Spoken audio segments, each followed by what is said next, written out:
Okay. Oh my god, I'm shaking like a leaf.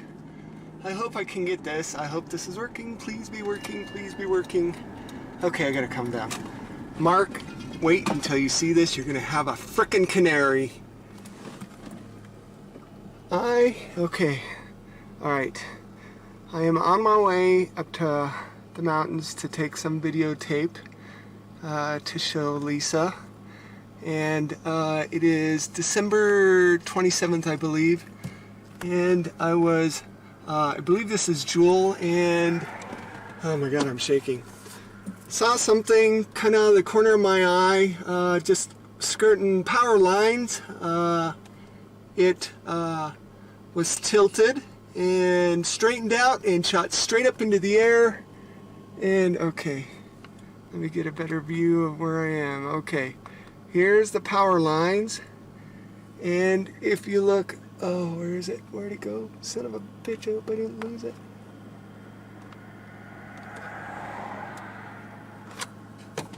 Okay.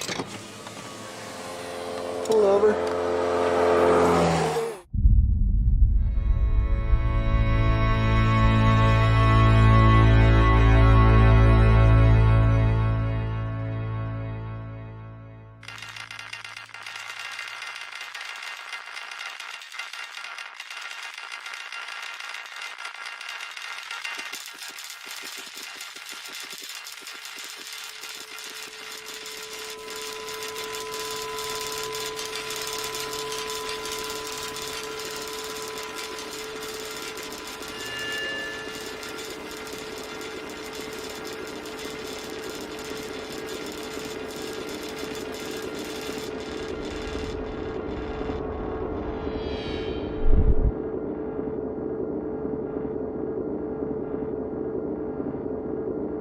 I actually noticed it as I was turning into come up to Daniels Park.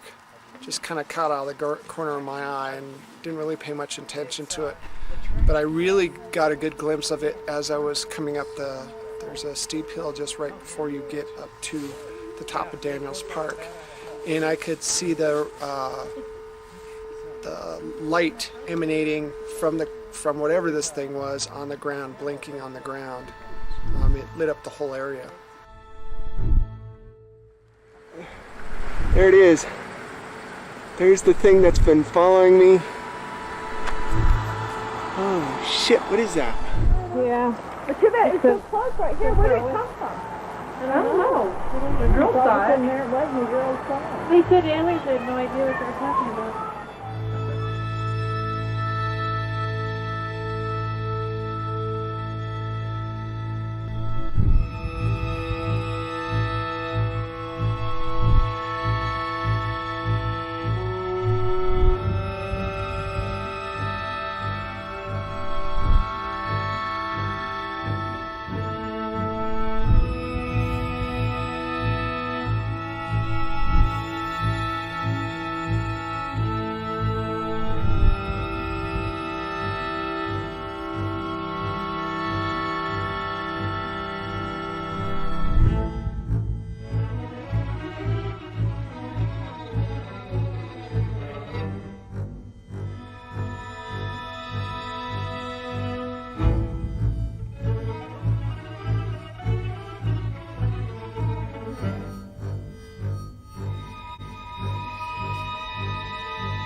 I can't tell you what this is. I have to convince myself of what I keep seeing.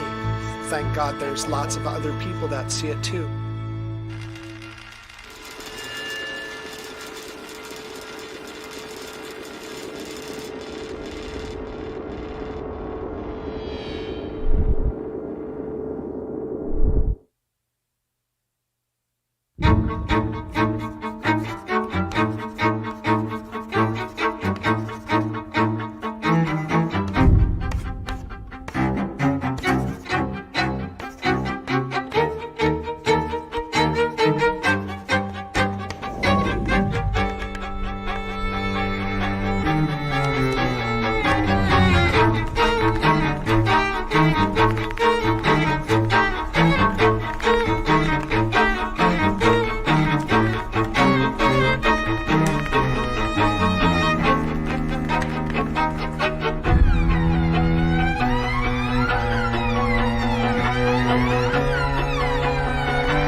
Day before yesterday, when I had the sighting over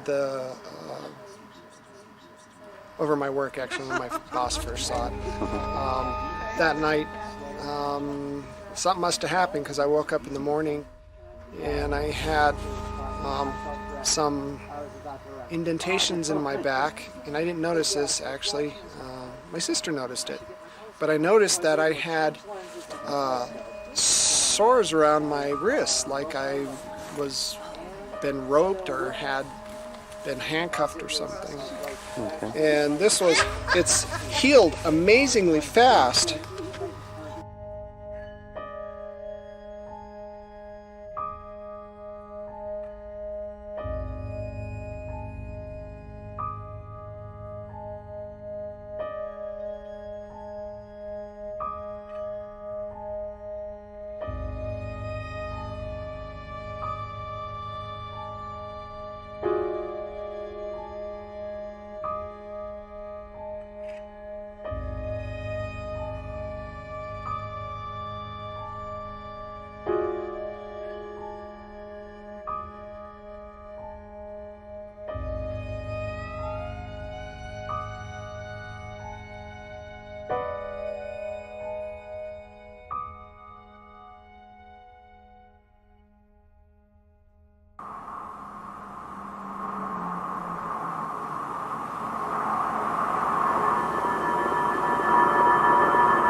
Cool. Hey, what's today's date? 8th of October? Mm-hmm. Yeah, it is. The 8th. Alright.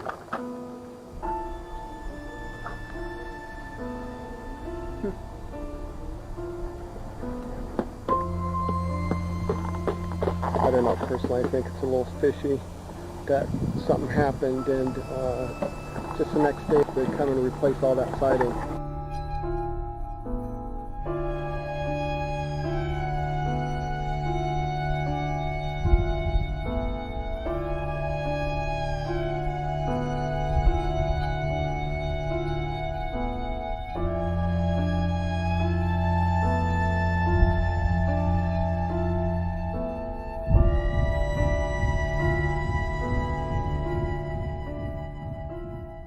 I woke up at 3 o'clock.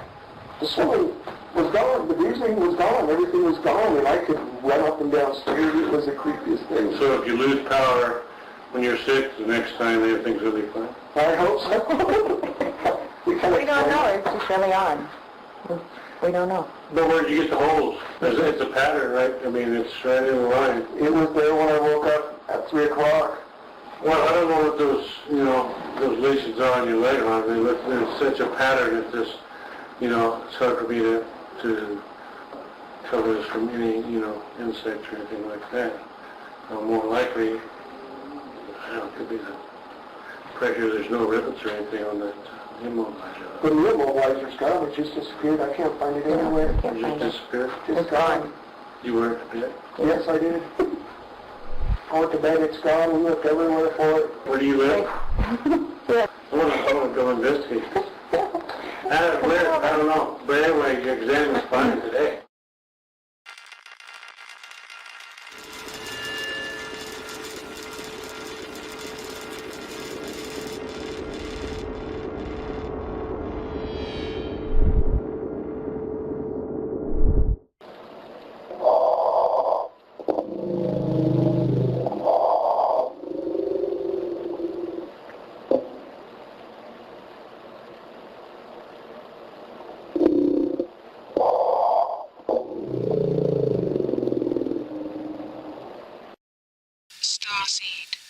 It's time.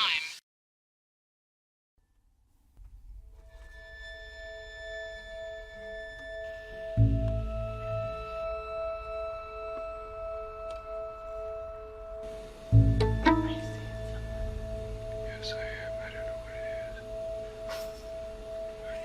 What is that?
Okay, today is May 5th, 2005. We have problems with our speakers buzzing all the time, and I wanted to let you see and hear for yourself.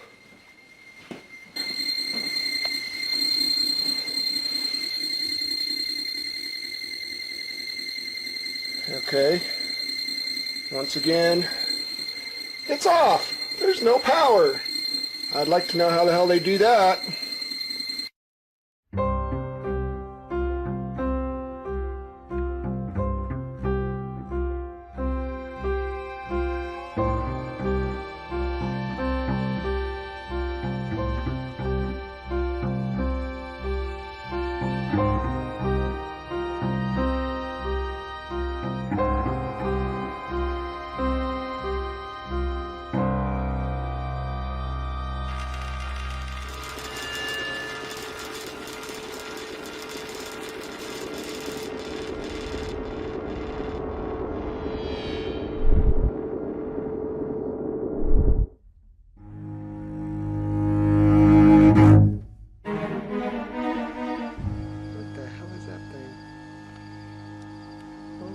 Shit. Oh my god, there it is. Oh my god. Oh my god. Holy shit, what the hell is that thing?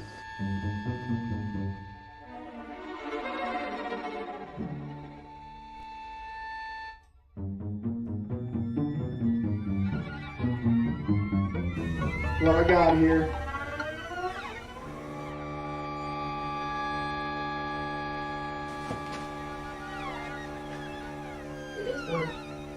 See?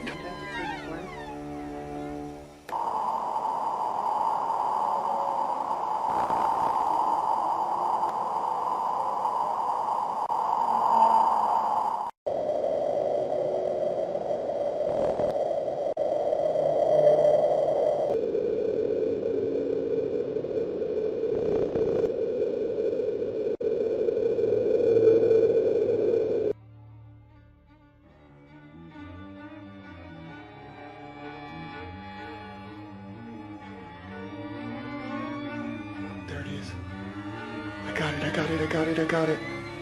That's the same freaking orb. I gotta go over here and see if I can get it better. It's the craziest thing. There it is. There it is. There it is. I'm gonna zoom in.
So we're all plastered.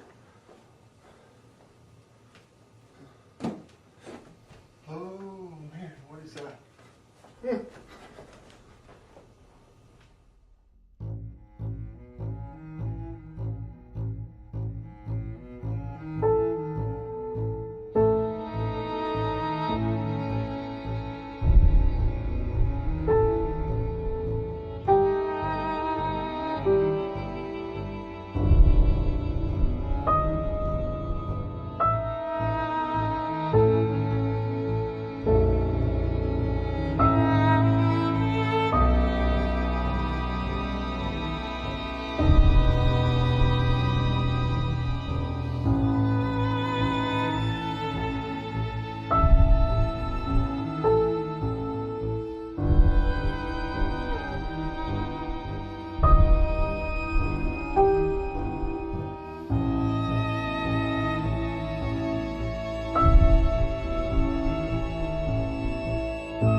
No, nobody outside.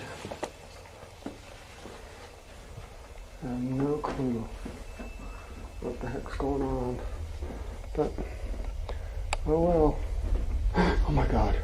What the fuck is that? Holy shit. Oh my god, what's it doing? Holy shit. Oh man. Where the fuck did it go? Oh my god. I can't believe it. Where'd it go? Where'd it go? Where'd it go?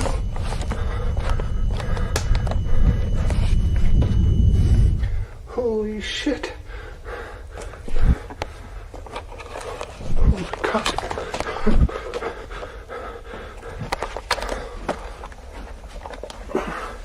Is it? I can't see it anymore. Where'd it go? I can't believe that. I can't believe what I just freaking saw. Oh my god. Oh my god. That's amazing. Oh my god, what?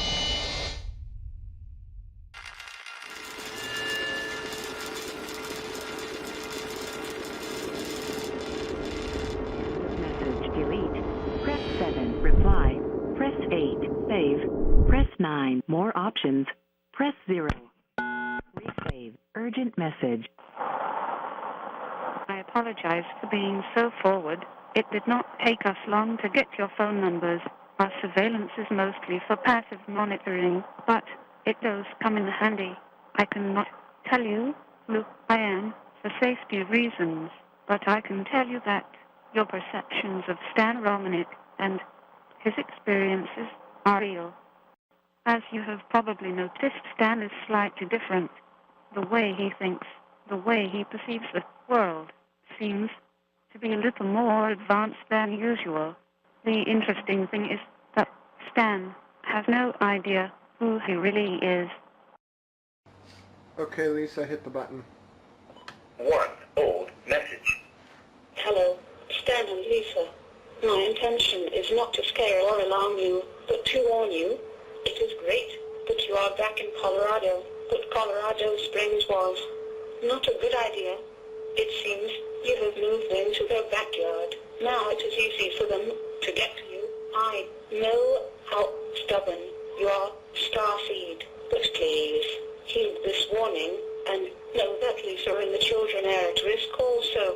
Now listen, Starseed. You know you are different. Follow your instincts and stay alert. This is too important. Soon it will all be revealed. And Starseed, do not be afraid of what you are.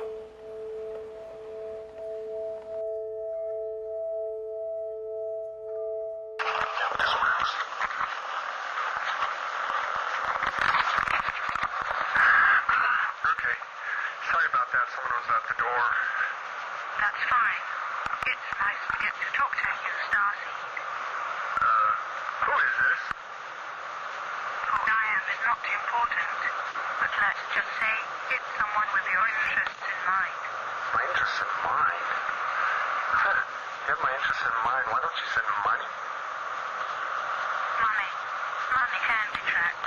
You're smart. what? You will be fine. Just stop being so stubborn. Stubborn? Who is this?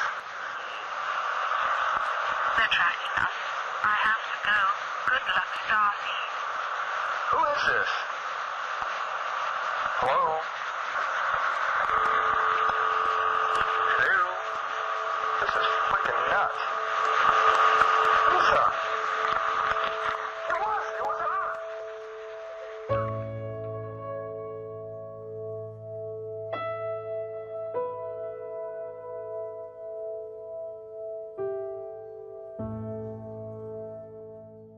I keep hearing like some weird ass thing in the background. Like a mumbling. Something. Yeah. Are you still there, Heidi? Yes, I am.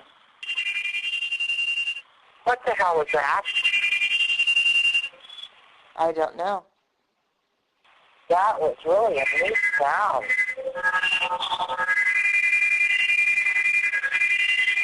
Hear that? It's making me feel weird. You hear that, Stan? Real? Feel weird. Just stay on. How do you feel weird? Hello? Heidi, I'm here. Did we lose him? Stan? Let me bring Stan back in, okay, Heidi? Okay. Hang on. Okay. Are you there, Heidi? Yeah. Okay. Hey, April, is Stan there? Yeah, he's on the floor. He passed out.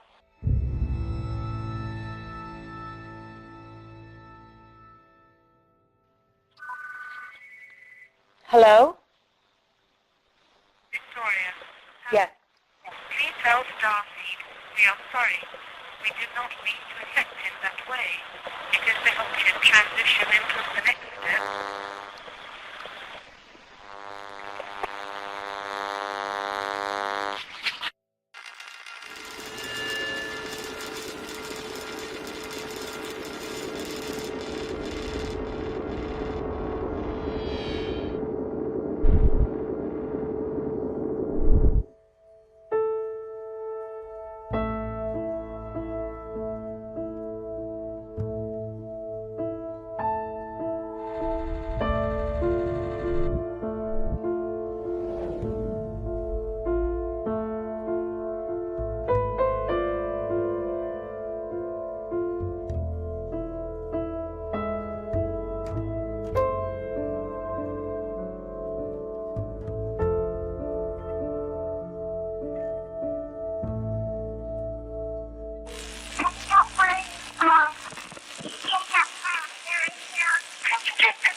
Hello?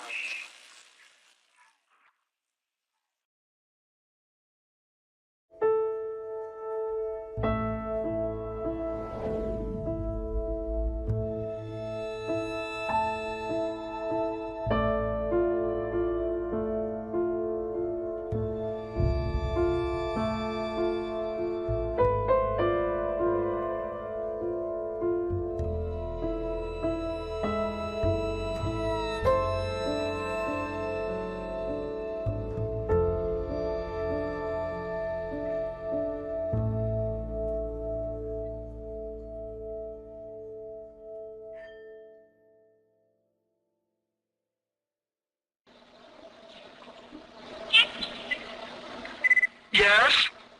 Hi. We can hear you. Is this Kioma? Kioma, hello. Kioma, are you there? Oh, sweet little girl, we can hear you. Can you talk louder? Hello? I think somebody's playing a joke on us. You're silly?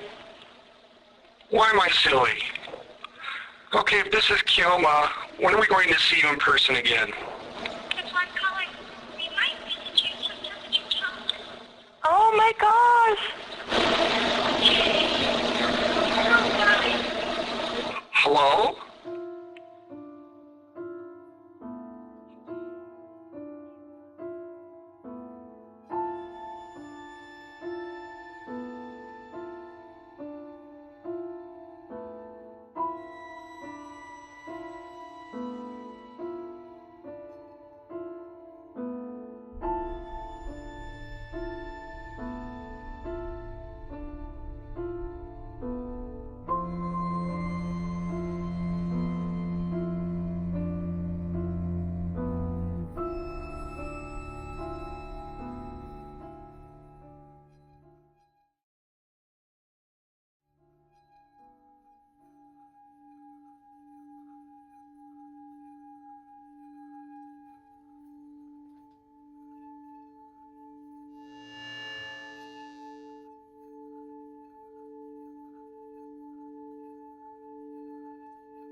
One thing that I think strikes a lot of people, and it certainly did me when I met Stan, is he's just a normal guy. He's almost like a barometer, and you know, and when things around him change, it really affects him. My first thought was that he was highly sensitive, highly aware, what I would think of as the artistic personality. Answered questions quickly, appropriately. I was impressed. He seemed like a normal guy. Average person, nothing unique. They're a normal family. I mean, I saw their family life. They all seemed very honest and very sincere and down to earth. So. He wears socks, he wears shorts, he wears shirts. You know, it's not like an abductee is somebody who wears a tinfoil hat. They don't have moon boots. You know, he's very normal. But he has abnormal things happening to him, around him, but more for him. You know, it's pushing him to do something very important, not only for himself, but in a way for humanity.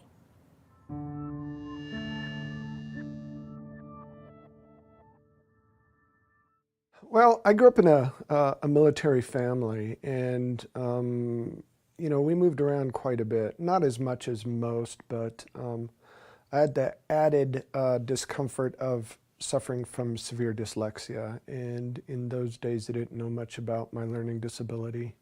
And they don't even think it's a learning disability anymore, but I was always put in classes with, you know, in special ed classes with the retarded kids. I remember I had a teacher make fun of me in front of the class and then grab me and throw me in a closet and lock me in a closet and said, "This is where we put retards." And yeah, it was terrifying. It was horrible. It was a horrible experience. And I had, you know, I had gang members around me all the time because of the neighborhood we lived in. I had the Crips on one side, the Bloods on the other, and they were constantly fighting amongst themselves. And I was always, you know, have stab wounds and stuff like that. I was always caught in the crossfires. And they used to pick on me a lot because, number one, I was the only white kid. Number two, I had a learning disability. And I had to learn to fight because of it. Everybody beat me up, and then I started beating everybody else up, including the principal of the high school I went to. So it wasn't good. I was kind of a punk. And just because I was kind of angry at my life, you know, because of all the constant violence and all the, you know, having to deal with everything that I had to deal with, I was frustrated. I calmed down somewhat and just kind of found my own way. When you look at that past, did it make you a better person? How did it help you? I honestly think certain people are chosen for certain things, and I had to go through what I went through so I could understand the human condition. So the role that I play now, without that understanding, I couldn't, you know, the message that I have, I couldn't give the message out correctly, I believe.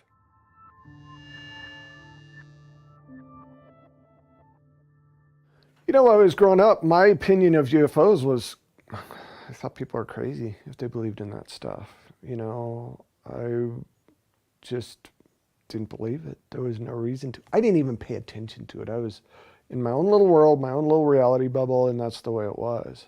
I was taught that there's nothing out there other than us. God made us, and that's it. And so when this big event happened, it switched everything around. It literally took me a good 2 years to come to terms with what had happened. And stuff continued to happen through that time. And what makes it so different is when this stuff happened, there were other people around. I wasn't by myself like a lot of these that you hear about. Most of the stuff that happens with me, even now, only happens with a lot of people around. So it took a lot to shake my tree, but when it shook violently, and it changed everything.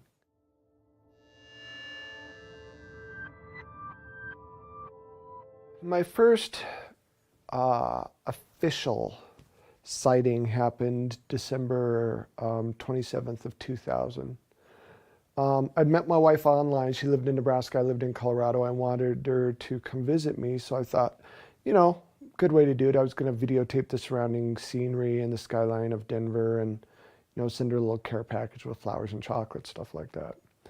I decided to go the back way up to the mountains, and there were cars pulled off to the side of the road. Must have been 20, 30 cars pulled off the side of the road. And all these people had gotten out, and they were staring at something above the power lines that were off to my left, or I should say off to the south. And as I was driving up, I'm trying to see what they were looking at, and it looked like some kind of weird silver hot air balloon. And I'm thinking, that thing's gonna crash into the damn power lines. And as I got closer, it's like, wow, isn't that the strangest hot air balloon ever? I got my video camera and started, trying to videotape this thing. As soon as I rolled down my window, this thing acted like it noticed me somehow. And it was actually tilted forward, and it was moving along the power lines, and it reorientated itself and literally shot to about 1,000 foot. Before that, it was maybe 100 foot off the ground, just right above the power lines. And again, 30-foot diameter, this thing wasn't small. I was fighting within myself, am I really seeing this? And if I am really seeing this, it has to be some kind of military thing, but how can the military have anything like this? Are they really that much more advanced, and blah, blah, blah, blah, blah. And then I get a hold of Lisa, I call her, and I explained to her, and I was upset. He called saying, you're not going to believe this. I don't know what this is, but turn on your web camera. I took the camcorder and I put it on the screen, and I put the camcorder up to the web camera so she could see it. I was very excited, and he was convinced he was insane. And I'm like, this is so cool. And she believed in this stuff and I didn't. So she kind of helped me calm down. I mean, he was just so excited, but scared. It was just that little boy in him where it's like, you're not going to believe this. And yet it's like, I don't believe this. This is too weird. This is too scary. But this is really cool if this is what it is, kind of a drama with him. It took a lot to convince me that anything like that was even remotely real.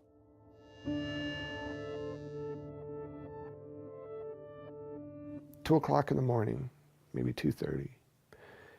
And they must have been knocking for a while because I'm a heavy sleeper, but they knocked long enough that it woke me up. And first thing I thought is maybe my friend ran out of gas and he had to walk back. Maybe it was the neighbor, they were drunk. I wasn't sure.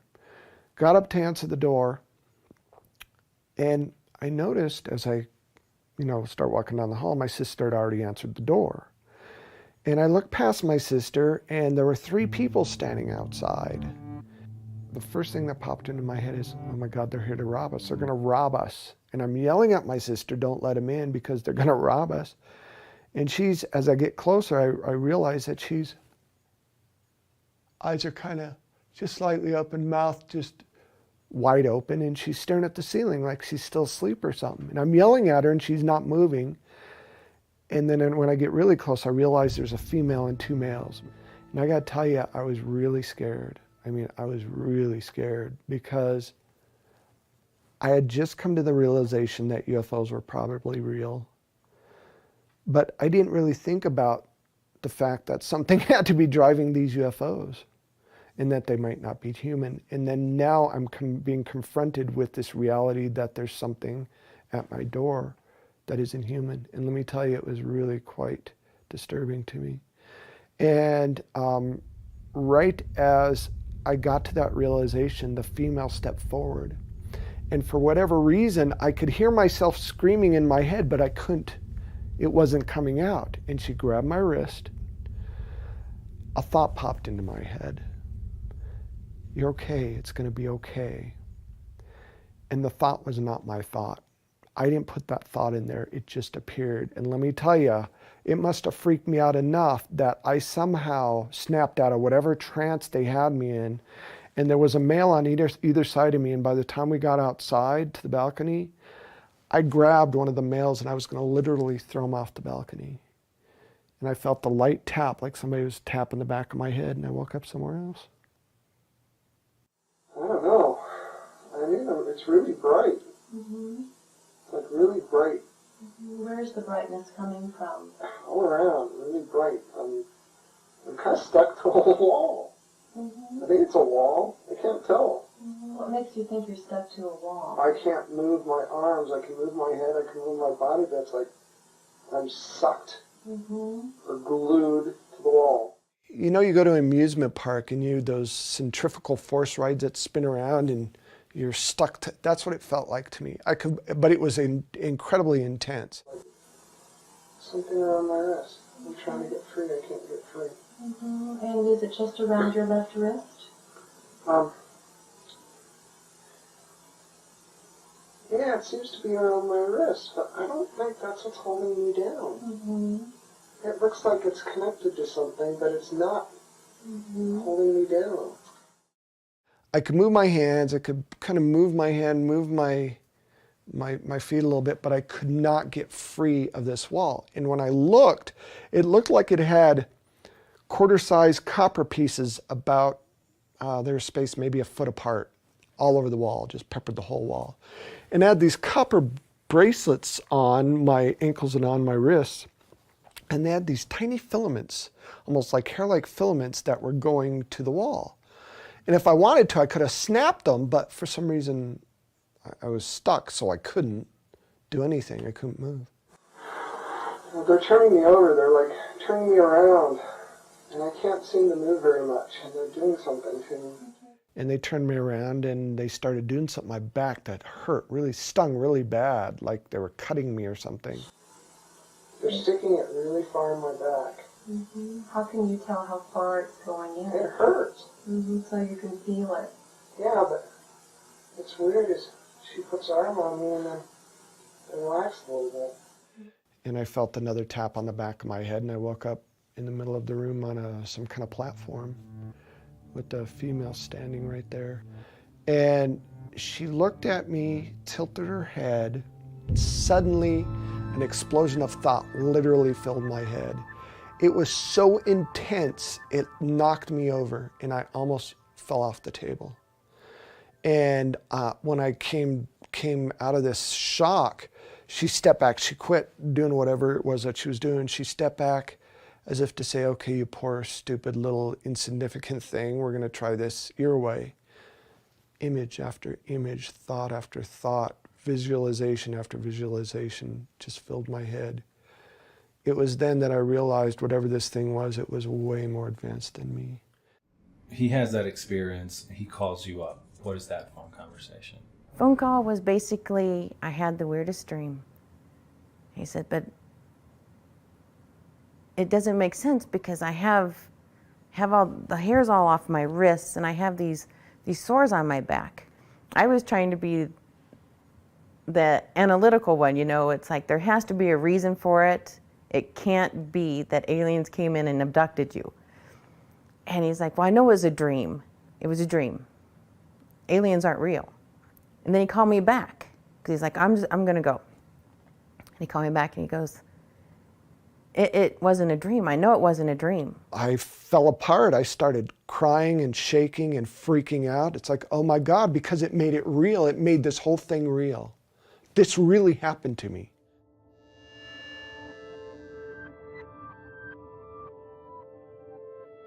You know, when Deborah took me through the regressions, I started reliving all the pain. I started vividly remembering everything, every nuance, every sound, every painful experience, everything that happened. The most profound thing that happened to me was the part that I started writing down these symbols that I had stuck in my head. She asked me, so what do you remember? I said, I have these symbols in my head. I have these weird things in my head. She goes, can you write them down? She gave me a big pad of paper and I think a marker. And I just started. I remember the symbols really clear. How can you describe them? Oh God, I could write them down for you.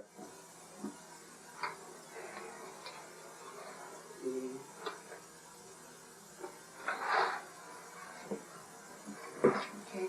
These are the images that I got in my head.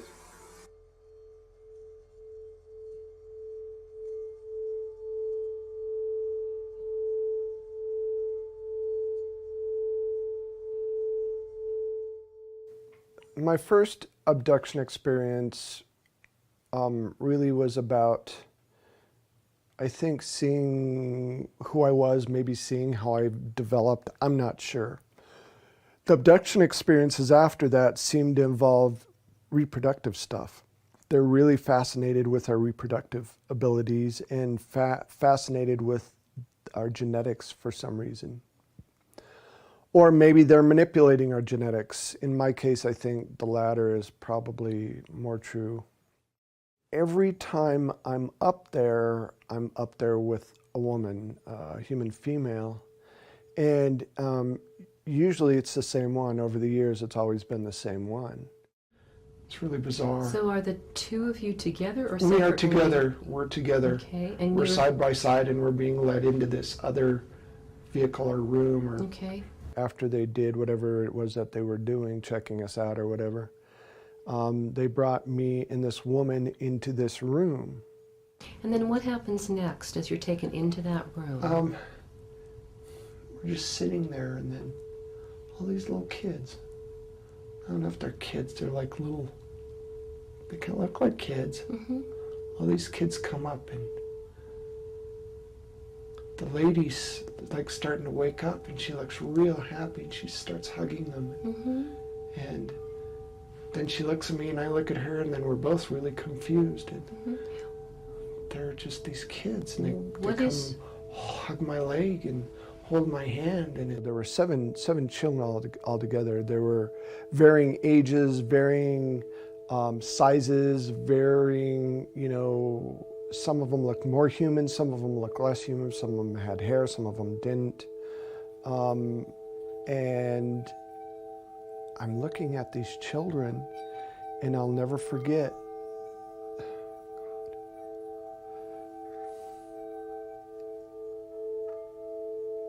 every single time I talk about this, this one little girl comes up to me and hugs my leg. And I'm looking down at this beautiful little child hugging my leg, and I realized that this kid looks like me, and she's beautiful. But she's different because it's all about the eyes. She has these huge, oversized, almond-shaped, slanted, so blue they're almost violet eyes. Beautiful blonde hair, and she's just clinging onto my leg like, please don't let me go. I don't want to leave them behind. You don't want to leave who behind? The babies. The babies? What are you feeling right now besides the fact that you don't want to leave them? They're crying. They're crying? What tells you that they're crying? I can see them crying. They're reaching for me, and they're making me go. Mm-hmm. The children are making you go? No. They're taking me away from them. Stan basically was reliving his experiences. It wasn't even about remembering. And to sit there and watch as he physically experienced the pain inflicted on him was very hard. It was just heartbreaking to watch. The memories he did have of his abductions and the woman that he remembered seeing her, he knew what she looked like, what she sounded like, was hard for me. But during these regressions, it all just came really, it became a reality for me.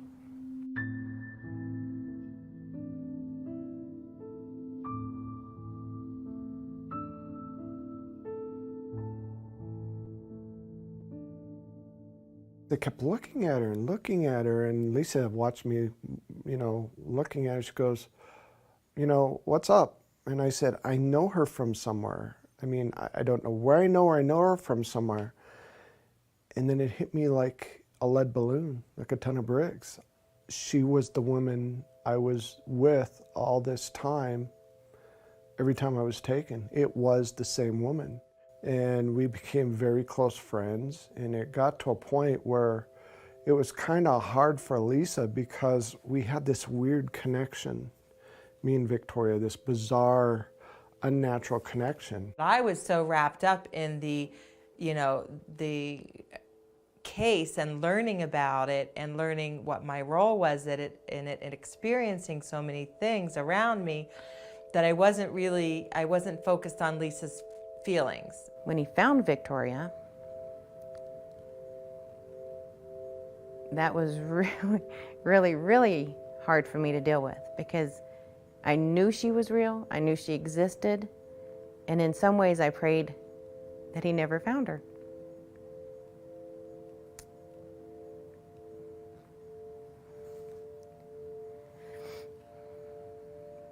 Because for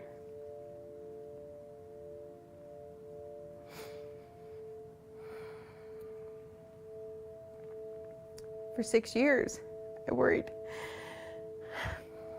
what would happen to me.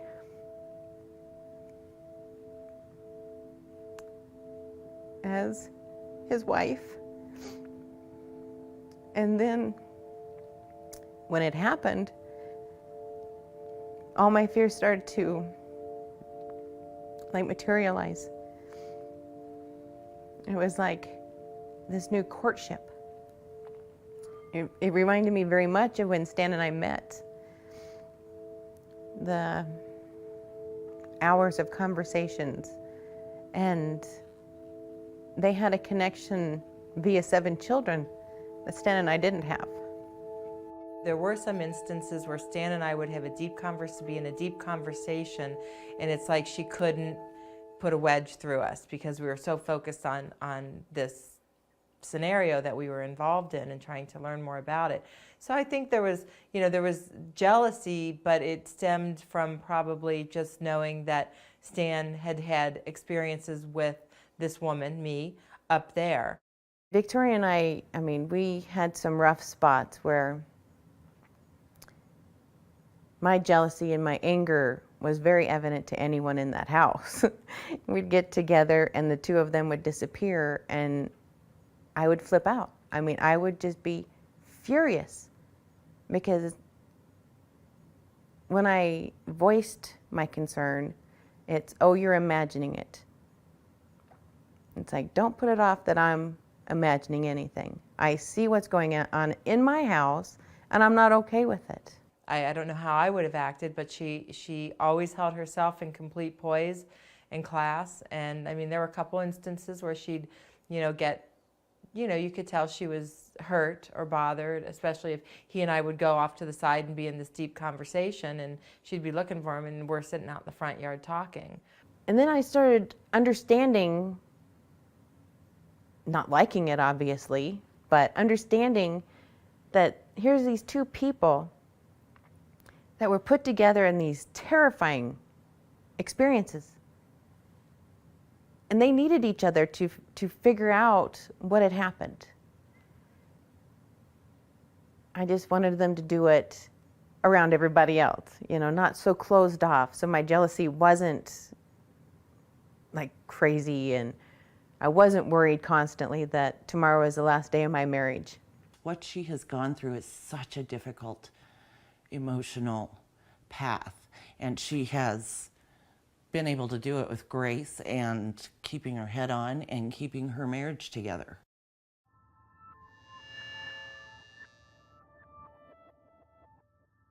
I have never doubted that my husband loves me more than anything else. And he knows that, you know, obviously I'd give my life to support him. You know,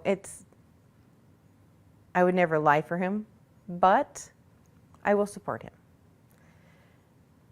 I'll back him up when he tells his story, when it's true, and the events are accurate.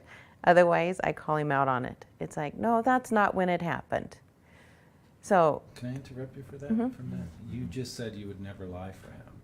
That's right, I won't. To your core, that's who you are. Absolutely. So nothing that has happened in any way, shape, or form in his life and to you has been fabricated? No, nothing that he has shared with you or anyone else is fabricated. I cannot tolerate liars. I cannot stand deception. If I thought Stan was lying about any of this, making any of it up, I would have walked away faster than anything. Love or no love. I wouldn't do it. He's not lying. Stan, no. When you live with somebody and the person is undergoing trauma and the person, you know, has physical contact. In other words, this isn't just downloading of aliens. This is physical marks and physical problems and physical interaction. The person that's the closest to you knows whether you're lying or not, and she is actually, she and the family, all the family, know that this is a real phenomenon. Now, whether some of it has been done to him to confuse him and half of it is disinformation or some of it is copycat, we don't know that. But we know some of it is real. Do I believe everything that, you know, that's happened to him? Absolutely not, because I can't investigate everything that's happened to him. But I'll tell you what, out of all the things that he's claimed has happened to him, even if you believe 40%, that's a lot. That's enough right there. Just that 40% is enough to, you know, to believe that, you know, he's an actual abductee.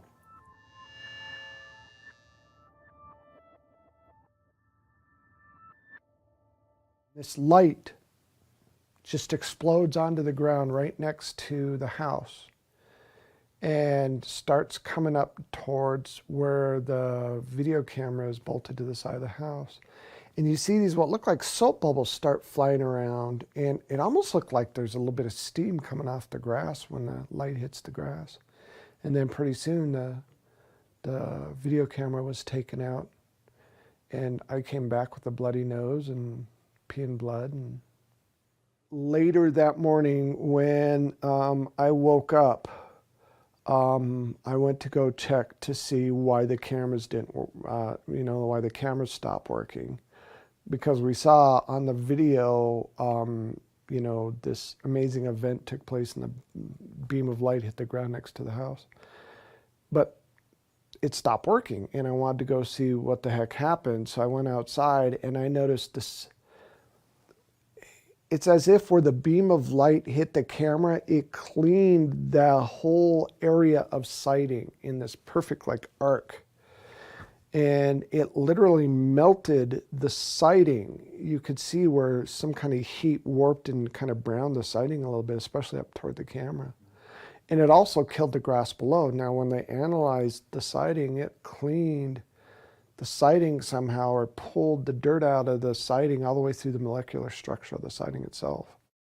The very next day, I was going to collect a piece of siding because it was my day off and Lisa had to go to work early. And I woke up 8 o'clock in the morning because I heard this pounding. It's like, what in the world? I went outside to look, and there were two guys had taken down my surveillance camera and laid it in the grass, and they were replacing the siding of my house. I was pretty upset that they touched my surveillance camera, and what the hell are they doing replacing the siding? I tried to get a hold of the landlord, but the landlord was on vacation, and I asked these guys, what the hell are you doing? Well, your landlord wants us to replace your siding, so I had no way to check right away, so I let him do whatever. And I go, well, I want a piece of the siding, and I started rummaging through, and they got really irate. They said, no, absolutely not. We got to keep every little piece of it because we got to prove to your landlord we replace the siding. I knew instantly that there was something fishy about that whole thing.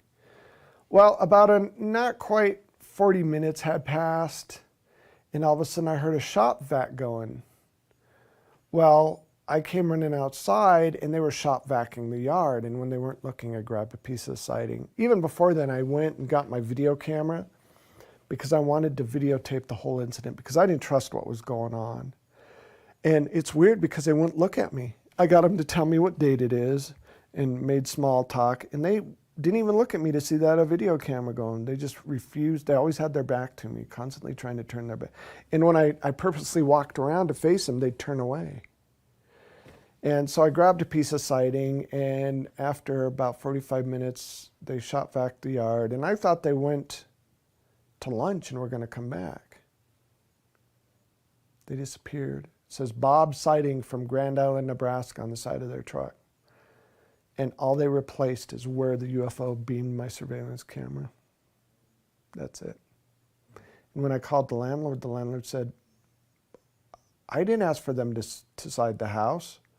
Why are they siding the house? I hope they don't charge me. So, and then the investigators looked up Bob Siding from Grand Island, and there's no such thing. No such thing.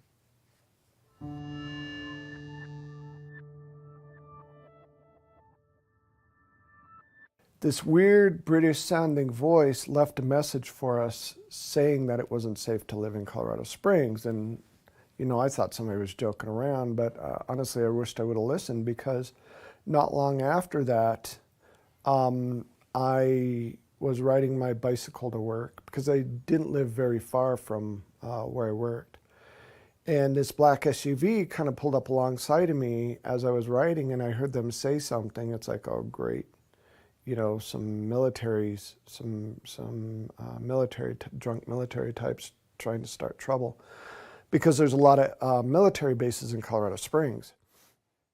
Well, I ignored them and kept riding. They were stopped behind a car at a stoplight, so I just went up and over an embankment and drove into the parking lot where I worked, and I was going to go around the building to lock up my bike. Somehow these guys knew exactly where I parked my bike because they found a back way to get into the back parking lot where they cut me off. It was a guy on the passenger side gets out of the car and says, you need to keep your mouth shut. And I look at him, I said, I didn't say anything to you. And I knew these guys were going to start trouble. And you could tell they were definitely some kind of black ops or military just by the way they looked. He started shoving me, and I kind of fell off my bike a little bit. And I heard him talking about the alien stuff. And I said, I can't shut up about this stuff. That's ridiculous. And so he started swinging, and we got into a tussle. And, you know, I grew up in Southwest Denver, so I kind of know how to fight a little bit. And then the guy behind the passenger seat, there were 4 of them altogether, got out and did all these kung fu karate kind of moves. And I actually laughed at him. I think it kind of pissed him off a little bit. But he came at me, and I had a bike chain wrapped around my seat that I locked my bike up with, and I just started wailing at him. And I honestly thought I killed him because he was on the ground jerking around and shaking really hard like he was having convulsions or something. And I felt this intense kind of weird tickle pain thing on my lower back, and I hit the ground. And as this was going on, people were driving by watching this happen. Somebody called the police. The police were there almost, within 5 minutes of these guys picking up their buddy and throwing him in the van, their whatever SUV, and taking off. Come to find out, they actually tased me. And that's why I fell to the ground. And one person tried to follow them and lost them. So there was a police report made, and ended up with a broken wrist and a broken nose. And, you know, I wished I would have listened to that call.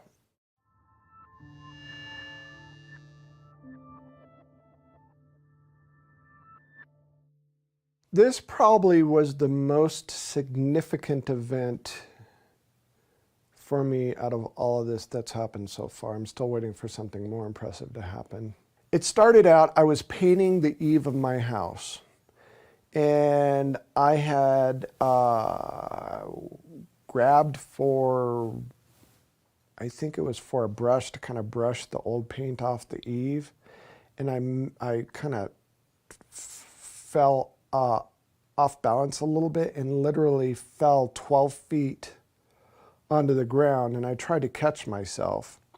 Trouble was, there was a wheelbarrow full of bricks just right beneath me, and I twisted my leg just right and tore the anterior cruciate ligament in my hamstring of my right leg. Went to the doctor. They told me I was going to need surgery that next Wednesday. I think it happened on a Friday, so I was going to need surgery that next Wednesday. I had to wait through the weekend and everything. Tuesday night, something happened though. Usually when I get taken, what will happen is, for whatever reason, whatever power or whatever technology they use seems to blow the circuit switches, blow the breakers in the house. So Lisa woke up in the middle of the night because I was gone and all the breakers were blown. She could hear the breakers go or something. I don't remember exactly what woke her up. But when she tried to find me, I was completely missing. I was gone. I was nowhere to be found anywhere. She looked everywhere for me. She eventually got all the breakers flipped back on, all the lights back on, and she came in the house, and I was standing dazed, kind of dazed in the middle of the living room. Now, to me, I woke up and I was looking for Lisa. In reality, I was already missing, and Lisa was looking for me. We didn't really give it any more thought. We didn't give it a second thought. And we decided, you know, we'll just go back to bed. You know, it could have been a fluke, who knows.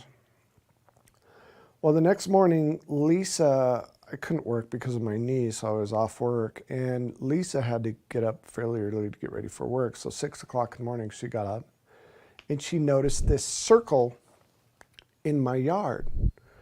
And it kind of looked like the same circle that we had in our yard from a prior abduction. Now, what's interesting is Lisa woke me up to come look at this circle.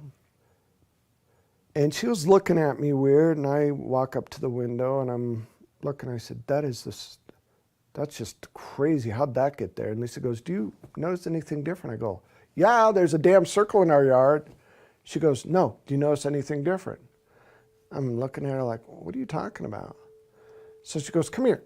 So I walk over to her and it's like, hey, where'd my knee brace go? Where'd my cast go? And how come my knee doesn't hurt anymore? And how come it's swollen anymore? And why in the hell do I have 5 holes in the back of my leg? There was hardly any bruising left.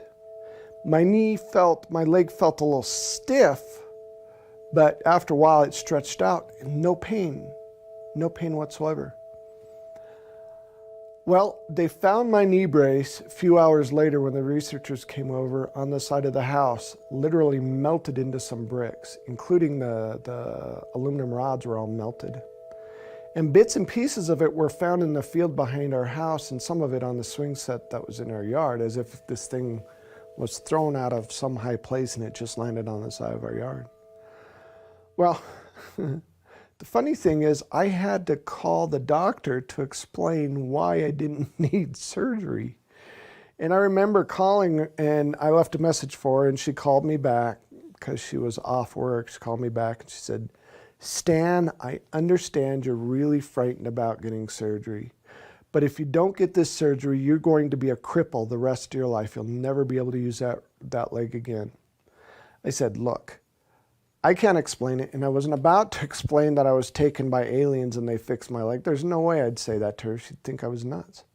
I said, I'm just going to have to prove to you I don't need surgery anymore. She goes, all right, I'll tell you what. I'm not at the office right now, but my associate's in the emergency room. I'll call him, set it up. You go see him in the emergency room, and he'll tell you the same damn thing I told you. It's like, okay, fair enough. Well, I went to the emergency room, and my wife brought a tape recorder, and we recorded the whole conversation. And this guy had no idea how it was possible that I went from having a torn ACL to not having a torn ACL. And what kind of miraculous thing could have done this? At first, he said those holes in the back of my leg could be bug bites, but then there's no rivets in my, he didn't have any explanation. And then he suggested that we call the Ghostbusters to come figure out what was going on. And I never told him anything about the ET stuff. He just assumed.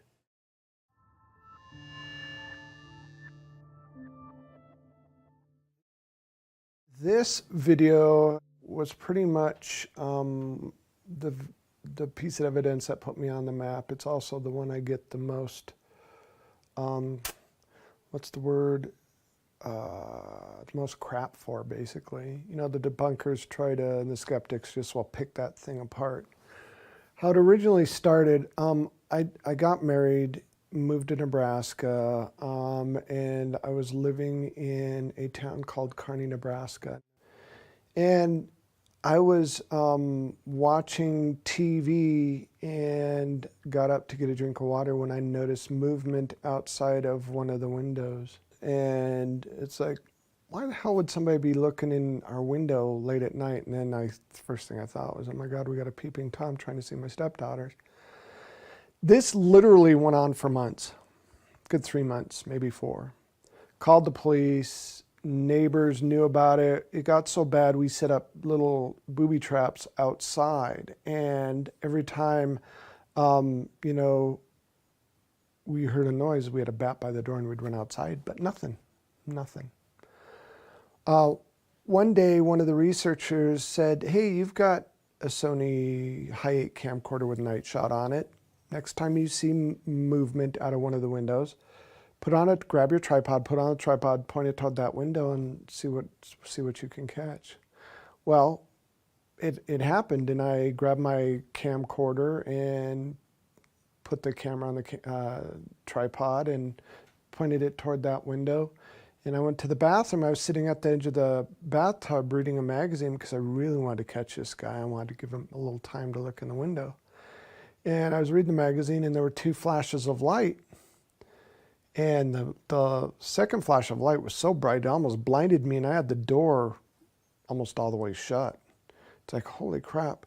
So I looked, and I kind of ducked back, and then I kind of looked again. I see this head pop down, and it's like, yes, I got him.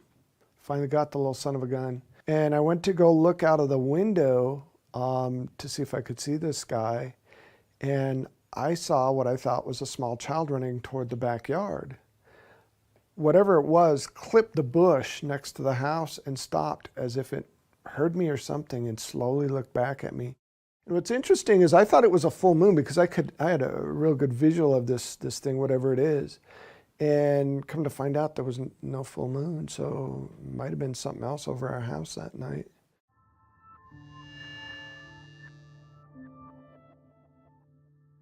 I was kind of staying away because my stepson had friends over for a sleepover. I didn't want him to get in trouble. And I woke up because I heard a noise. I had one eye open. And I'm sitting there going like this, and I see a naked figure run into my kitchen. I'm thinking, what in the heck is my stepson doing? I thought his friends dared him to do something, and I was going to go find my camera to blackmail him because I wanted to catch him on camera. I went upstairs, and they were still asleep. I kind of woke one kid up, opening the door. I said, I heard a noise, and then went back to sleep. Went back downstairs, made sure, there was nobody messing around with me. I was just about to turn off the camera when I see this figure looking at me through the sliding glass door, blinking, moving. It's like, that's got to be somebody in a costume or some kind of puppet or something.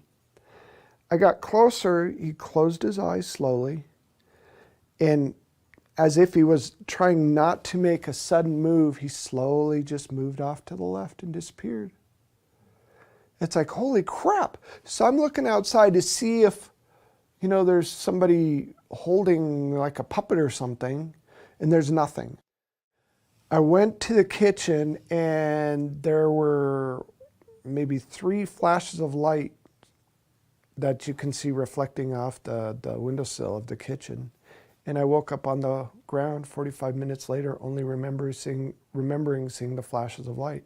I didn't remember actually being in the window till I looked at the VCR.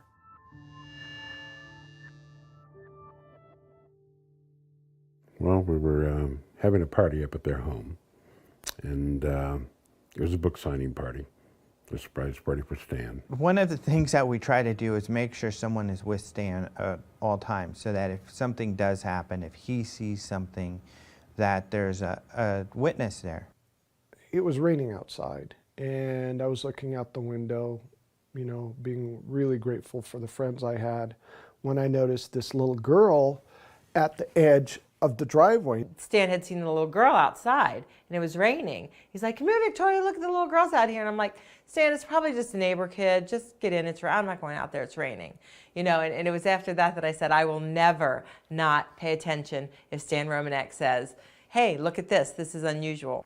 I had my porch light on, and it illuminated the yard up enough that I could see this little girl standing in a gray jumpsuit at the edge of the driveway. She had dripping wet hair, and I'm thinking, it's 9 o'clock at night, it's raining, this girl's wearing a jumpsuit. What parent in their right mind would let their little daughter out in the rain like this? And why is she wearing a jumpsuit, and why is she staring at me? I remember Stan going outside. He said he wanted to go outside for a little while. And it was kind of funny because then my friend Rick comes over and he goes, where's Stan? And I said, he went outside. He's like, is he alone? And I said, yeah. He's like, oh, I better go. Damn it. Let me know whenever this happens. So I went outside immediately. I was looking for a flashlight. All I had was my camera, and I was using my camera as a flash because I wanted to see what this little girl wanted, and she ran away again. And it was by chance that I clicked the camera just in time to get a picture of her looking from behind a tree, looking out from behind a tree. And I was so dumbfounded and amazed by this picture. All I could do was sit there and stare at it. He had an odd look on his face, just dumbfounded. And I joked with him. I said, hey, Stan, how are you? Doing okay? He didn't respond. He just he stared at me. And I was speechless. I couldn't say anything. He goes, Stan, are you okay? And I just showed him the picture. He goes, oh my God, you have to show everybody this picture. This is the most amazing thing I've ever seen. When we got back into the party, I told everybody, I want everybody to listen for a second. And I said, I need everybody's attention right now. Something appeared to have just happened outside. And I'd like every one of you to look at what's on the camera here. And her eyes were really large. They were very large, almond-shaped, human eyes, but very, very large. It was more than a photograph. She was on top of that camera, emoting emotion. It was a moving moment. Many people just started crying. They didn't. There was something so profound about what appeared may have just happened. So this was really strange, and we're all, you know, kind of freaking out about this. Everybody had taken a look. So I kept telling him, let's get this on the computer, let's get this on the computer. Nobody said, go put it on your computer, go put it on your computer so we could see it bigger. I took 2 steps down the stairs to go to my office. Beep! The pictures disappeared. We checked. It was off the camera, not there. The shots before it were there, the shots after it were there. Every single person that was at that party saw it before it disappeared. And then he received a phone call.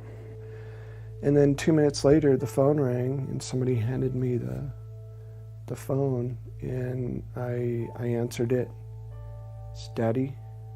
don't worry, I love you, I'm okay.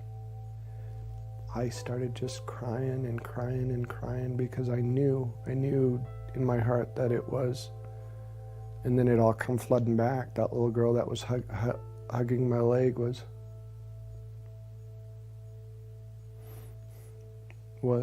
the girl that was there at the party.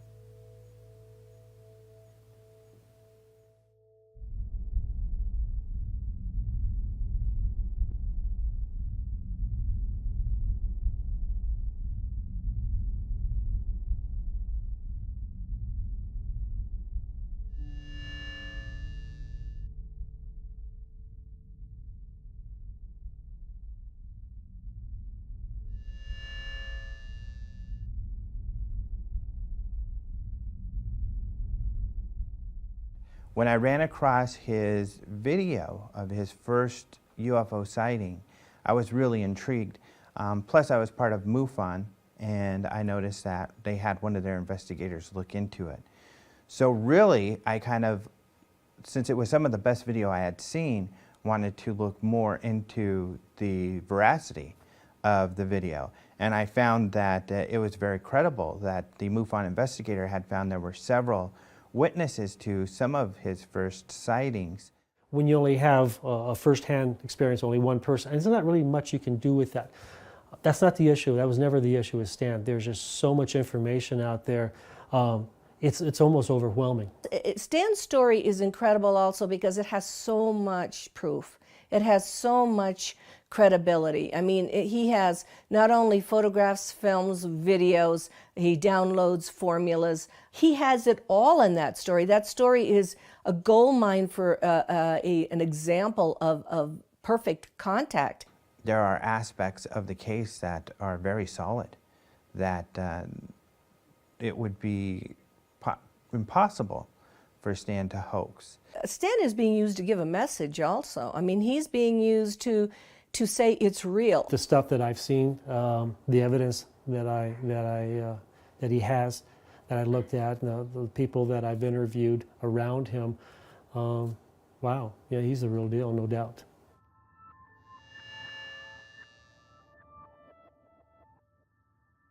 My name is Claude Swanson. I'm a physicist. Undergraduate degree in physics, MIT, class of '69. PhD in physics from Princeton, class of '76. I did engineering consulting with the government through consulting companies for 20 or 30 years. What got me into physics was my real true love, which is what's called unified field theory, which is like the theory of everything. It's like the deepest questions of science, how things really work. For me, the enduring thing is that if you put together this particular set of equations, you'd have to know a lot about physics, okay? And from what I've seen of Stan, he doesn't. You'd have to know a lot. And there aren't many people who would be smart enough to be able to choose these particular equations and put them together. Most people would pick a random set of equations, you know, or they pick something that looks complicated, that maybe has no meaning to it. These equations actually relate to propulsion and faster than light travel. I mean, I think one thing that they give is a sense of credibility to Stan. That if these equations are beyond what he could come up with on his own, then they are an indication of a higher intelligence interacting with him. The more I have looked into them over the years and the more I've figured out different pieces of it, the more impressed I am that they seem to actually describe how they do some of the things that we find anomalous. How they go faster than light, how they get from some distant star to here. In our current science, even maybe 20 years ago, those things were viewed as impossible. What's been happening in the past 15 years or so is there's a group of leading edge scientific thinkers who seem to be following along a similar path, who, and they're not the mainstream scientists, but there are more and more indications that seem to back up the equations that Stan has been writing. So there's a trend here, a growth that kind of says, you know, these might really work. One of his equations relates to a solution that was found in the 90s by a physicist named Alcubierre, a Mexican physicist, that is the first proposal for how you could take gravity and make faster than light travel from it. He found a solution, a mathematical solution that gives you a warp drive. Okay, that's what they called it. Now, it involves some conditions that are not realizable in our current physics today, but still it's a step in that direction. And as you look more into it, you find, and that's one of Stan's equations. And as you look into it, the other people, Puthoff and Robert Dicke, whose equations also show up in Stan's work, they're also working on the same idea, how to change space-time in ways we didn't know was possible before. Right now, what I'm picking up is that there's a theme.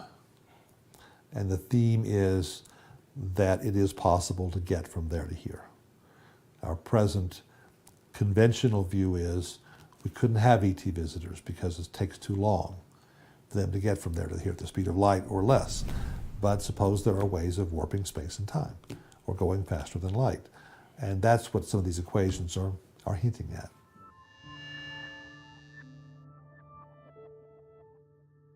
My first name is Stanislav. My middle name is Gergely. My last name is Ojak. I have a PhD in clinical psychology, and I have a background in engineering, architecture and design, industrial design, and education, headmaster, private school for gifted children. I administered, with his agreement, with no one else around. His wife was in that building, as was my wife. It was a home of a mutual friend. There were about 5 other people, and they're in the remainder of the house, and we use this office. The doors were closed, very private. I asked him a series of questions to determine, from my interpretation, his coherence, his intent. Is he there to bribe me intellectually?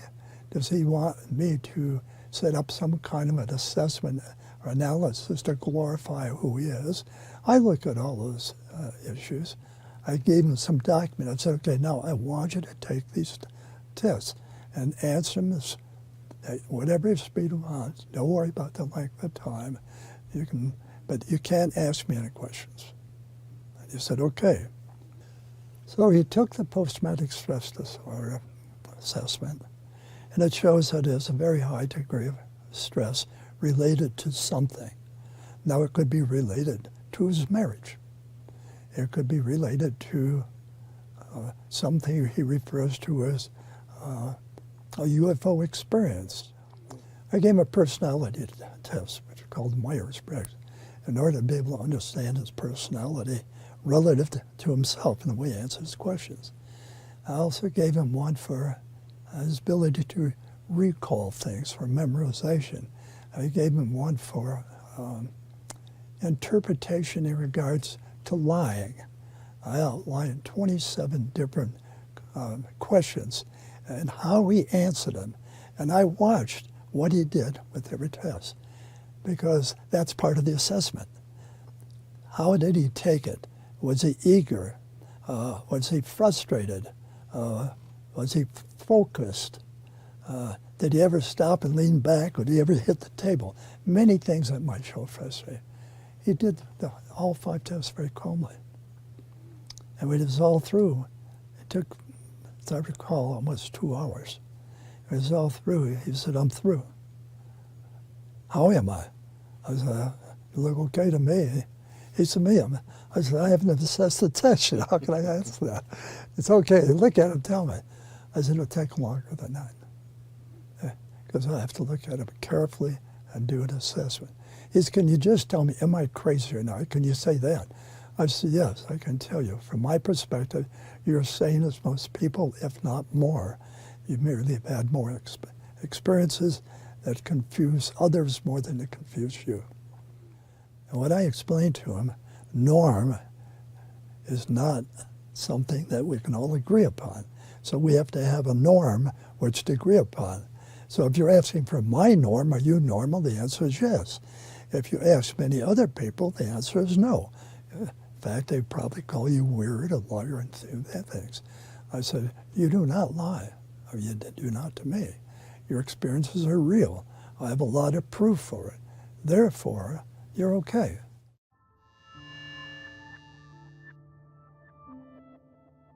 My name is Leo Sprinkle, R. Leo Sprinkle, PhD. I'm a counseling psychologist in the state of Wyoming. I teach self-hypnosis to people who wish to learn the techniques, not only to relax the body, but to focus the mind. So from a standpoint of general mental health, these techniques are useful. Some people may not like the word hypnosis, so if they don't like the word hypnosis, let's use meditation or daydreaming, image rehearsal for athletes, goofing off for teenagers. The task is to assist a person to recognize that within each person is more awareness, more knowledge than he or she may consciously be aware of.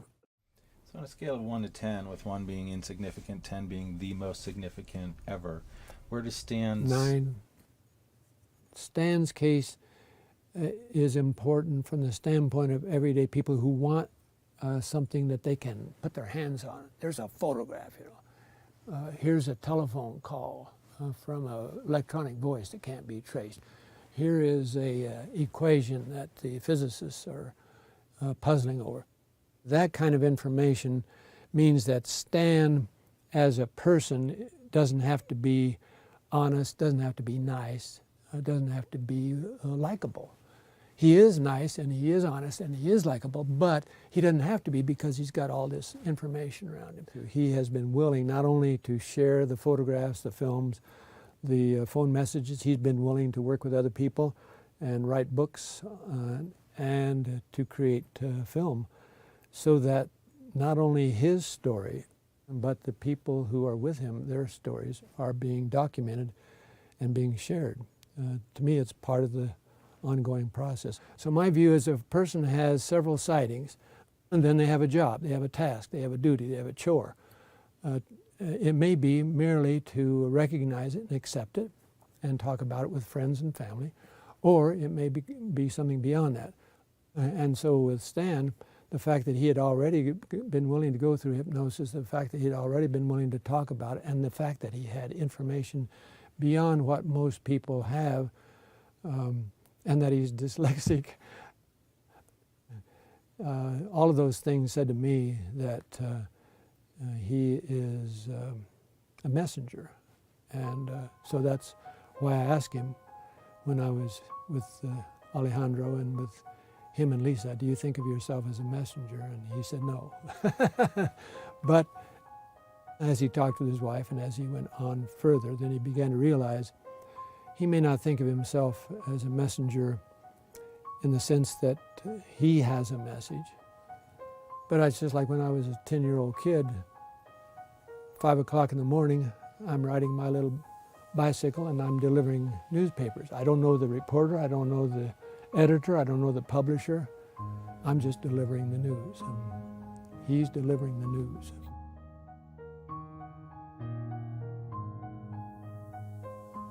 He's probably a vehicle for some group or some race to give a positive message to the planet. But, you know, he's human. So we get all the human stuff and then we get all the starseed stuff together. And he has a purpose, he has a mission. And I think his story is fascinating, and I have recommended that this is the ongoing contactee case people should look at. I remember Paula Harris asked me some years ago, why don't you think people believe in UFOs or want to? And I told her because people have no place to put it in their mind. There's no reference. And it is of such importance or significance that it would force a person to reconsider all their foundational beliefs. Their beliefs about religion, who we are, what we are, why we're here. People aren't prepared to go through that mostly. It's much easier to go along with the herd, and I've got plenty of things I want to do or have to do, and I'm busy, busy, busy. It's amazing how many people witness unusual events and rationalize them and go about their daily routine. It's our nature. It's the most comfortable thing to do. I mean, I think that there's a growing number of people who are taking an interest in the larger definition of who we are as human beings. There are thousands, tens of thousands of people who've had near-death experiences, who've been dead clinically on the table, the operating table, the heart operations, things like that. They've experienced the other side, as they would say. There's a uniformity in what they're reporting, that there is another side, that we are, they come back saying, we are powerful spirits here in these physical bodies trying to have a human experience. There are these higher dimensions, okay, and we're all kind of learning and growing in these experiences. And a lot of what they say seems very consistent with the lessons that are coming out of these ET contact cases, trying to learn who we really are as human beings, to expand our own consciousness, our own understanding. Bottom line, even Stan, I think, understands this, that the group, and there's several groups visiting the planet, the group that he's involved with have some kind of spiritual message, some kind of evolution of humanity that they want to happen. At the soul level, this is big time. Because in my opinion, our souls are recognizing that this is a crucial time for humanity and for the planet. And so if we can bring ourselves at the human level to work together, to collaborate, not only with ourselves, but with the ETs, and then I think it's well worth it, and it'll be worth celebrating. Yeehaw. People always ask me, would you do this over again in a heartbeat? I would, in a heartbeat, because I've learned exponentially, and I get to look outside the box. His responsibility is to simply share his story, what he's experienced. And if it helps people who are in the same situation, that's very important to us. It's all about getting the message out. Every person, whether we are a researcher, whether we're an investigator, whether we are a viewer, whether we are a contactee, or whether we're a fan or a foe of a contactee, each of us has our story, and each of us is unlocking inside. Why am I afraid of ETs, or why do I love ETs, or why do I wonder about humanity? Each of us has our own story. I have definitely gone from ignorant, disconnected, frightened, to enlightened. I have. That's what this is about. That's what my message is about. There's more stuff out there. And it's time for the human race to grow up. It's time for the human race to know who they are. It's time for the human race to understand that there's more than just themselves. It's really easy, but it's very daunting. All we have to do, the human race, is understand that we're not alone, and it changes everything. But trying to get thousands of years of, society ripped out of you is going to be tough, because we've been taught these certain things through religion and through all these other control mechanisms that we're supposed to think this certain way, and it's not benefiting us at all. And so, the message is there's more out there, and it's time we know it. It's time to grow up and take responsibility for who we are. We're being asked to grow up and to be more in contact with the spiritual side of ourselves.